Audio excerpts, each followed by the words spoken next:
Today on r/PettyRevenge. I was in a battle for high school ranking for nearly 2.5 years without knowing it.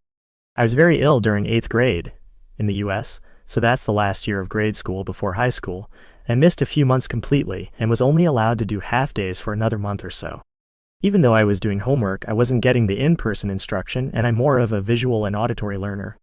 So needless to say, my grades weren't great, and therefore placement in high school was at a remedial level my freshman year.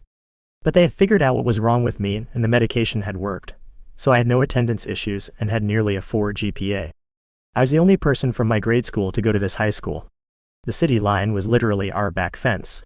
So I had to make friends with people who had gone to the same grade school their entire lives. I finally made a few friends. Most of them were in the marching band, even though I wasn't. Unbeknownst to me, this was also when this feud started. Another member of the band who was friends with some of my little circle was very invested in being in the top 10 of the class. And suddenly she was at 11 because I was in the top 10. I don't know why she had no issues with the other 9. I obviously knew I was in the top 10. Actually was salutatorian at the end, but ranked I think 4th because 3 people were valedictorians with perfect 4 GPAs. But had no idea this was bothering anyone except me. To get to the schools I wanted to apply to, I needed to be in the good classes, especially math. I have always and will always hate math. But sophomore year, I had to take algebra and geometry to get caught up.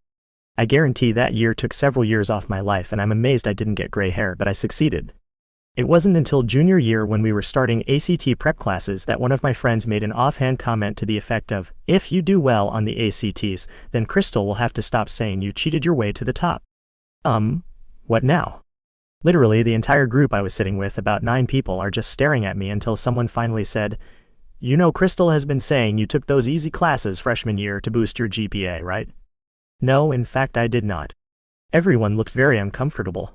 I was still trying to make sense of that when someone helpfully chimed in, "Yeah, she's been talking all summer about how when she gets a better ACT score than you, it will prove you shouldn't be in the top 10.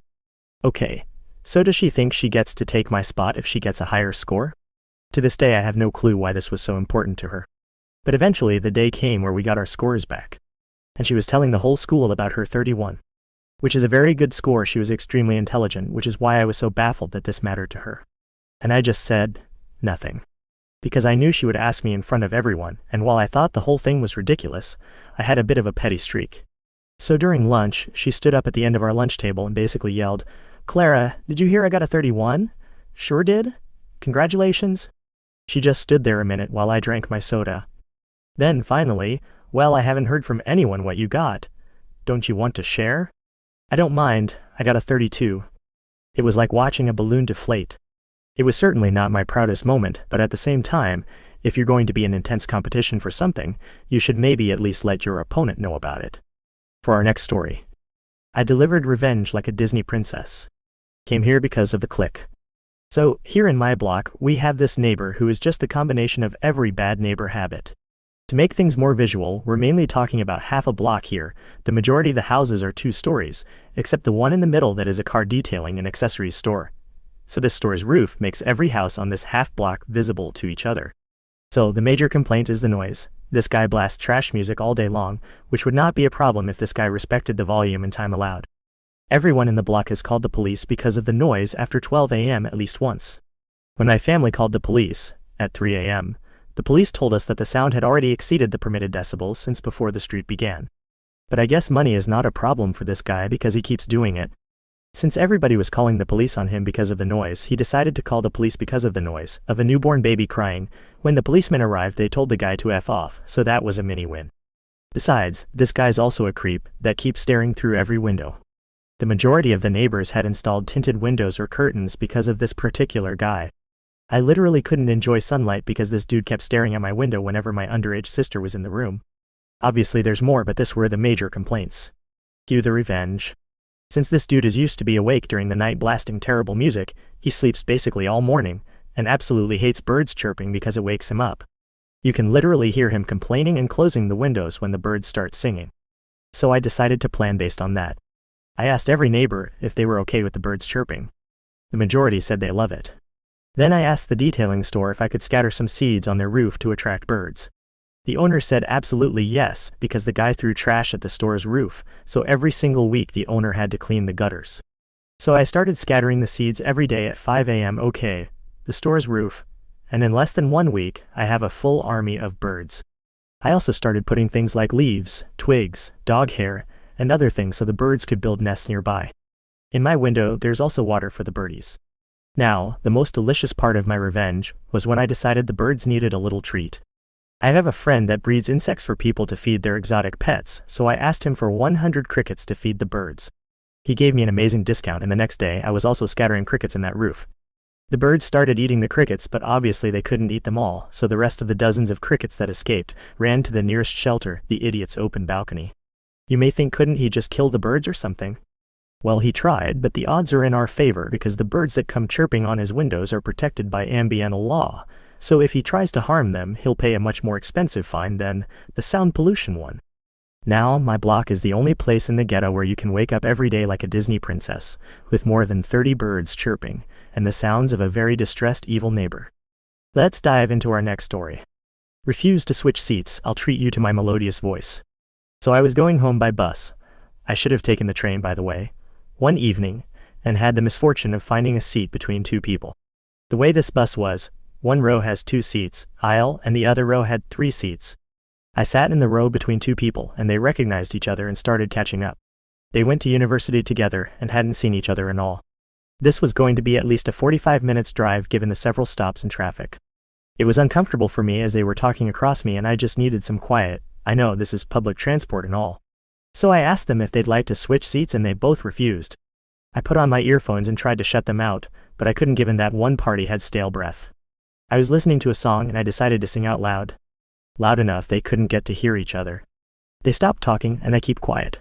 They started talking and I started singing again. Anytime they'd talk I'd sing.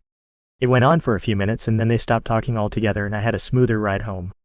I didn't care if someone would record me, I was just too irritated, lol. Our last story for today. Lawyer refused to correct his business cards. So this was quite a few years ago, early 2000s. At this point I had my cell number for about 4 years. Then one night I got multiple calls from someone who only spoke Chinese. I kept telling them they had a wrong number, which I'm pretty sure they didn't understand. These calls persisted every few weeks at all times of day and night, but most frequently between midnight and 3 a.m. Eventually, after about 6 months, I received a call from a legal assistant to a lawyer named Colin W. She explained to me that there was a typo on his business cards. Instead of a 3 in his phone number, it has a 2, which was my number. She asked if I received calls just to give the person the correct number. I responded that 199% off the calls I receive are from people that only speak Chinese, and 2, can they just get new cards or write the proper number on it. She responded that they ordered a lot of cards and didn't want to order new ones. But they'll make an effort to put the correction on the card. About 4 to 5 months went by with no late-night calls, so I figured the problem was solved. But I was wrong because they stared up again, this time more frequent, like every 2 to 3 days, multiple calls a day at all hours. So I called Colin W. He apologized and said that he ran a very small immigration law firm, and that his legal assistant had quit, and it was her that made the phone number correction on the card, and he was far too busy to remember to make the correction every time he handed out his card. He asked if I could just give the person calling the correct number. I told him that was almost impossible because 99% of his clients didn't speak English, which he replied with "try your best" and hung up. This really frustrated me, but what could I do? For the next few months, I tried my best to correct people. But very few understood me and would repeatedly call me after I hung up on them. Then, one day, I was at the mall with friends. A lady at one of those kiosks asked if I'd like to enter a contest to win a trip to Florida or Mexico. My friend was like, "Don't, it's a timeshare scam, and as soon as they get your number they constantly call you with, you won a free trip that you have to pay fees for." That's when I had a great thought of how to get my petty revenge. I entered Colin W. into the contest. In fact, there were multiple contests at the mall I entered him into, from trips to free gym memberships, to gift cards. Side note, I've been receiving calls for this guy for almost a year. Besides his name and number, I looked up his law firm address and email online. Because he wouldn't take my call of me complaining, I had emailed him to get new cards and even wrote a snail mail letter to get him to fix his cards. I had a lot of downtime at work, so I started to enter him into contests online, usually 5 to 15 in a day. I did this 5 days a week when I was at work, and anytime I was out shopping, for about 8 months.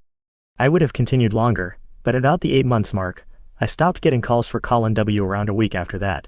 I looked him up online, and he had changed his cell phone number. Edit. I forgot that summer. My boss hired his nephew for high school credits.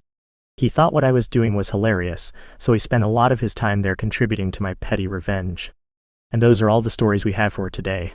See you tomorrow.